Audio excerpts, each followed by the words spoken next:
The creator of Dragon Ball, one of the most influential and best-selling Japanese comics, has died at the age of 68.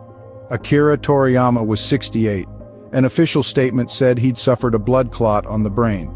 Dragon Ball was first serialized 40 years ago. It became a huge hit worldwide, spawning cartoons, films, and video games. The series features a boy who collects magical balls containing dragons to defend the world from evil enemies. The studio said he was working on several projects when he died. For more on this, let's speak to Dr. Raina Dennison, a professor in film and digital arts at University of Bristol. Tell us about the legacy that he leaves behind.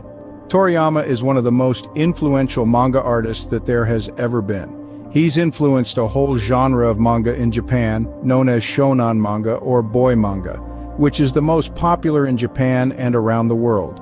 He's influenced creators of shows and manga like Naruto and One Piece, as well as being someone who has influenced everything from art exhibitions through to protests in places like South America. He's a huge influential figure within this field.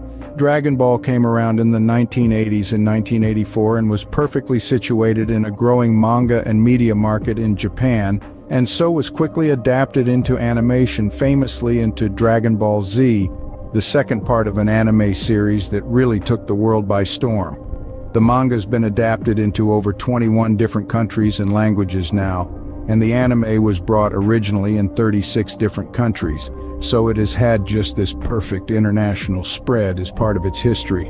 And that's led to it becoming popular around the world, but also becoming a major franchise within and outside of Japan. There's now about 17 different animated feature films, and the sales of the manga alone hit around 160 million copies. Would you credit Akira Toriyama with helping to put manga on the international map? Absolutely yes. He came around in a time when fans were starting to grow in number around the world and where fandoms were starting to share texts.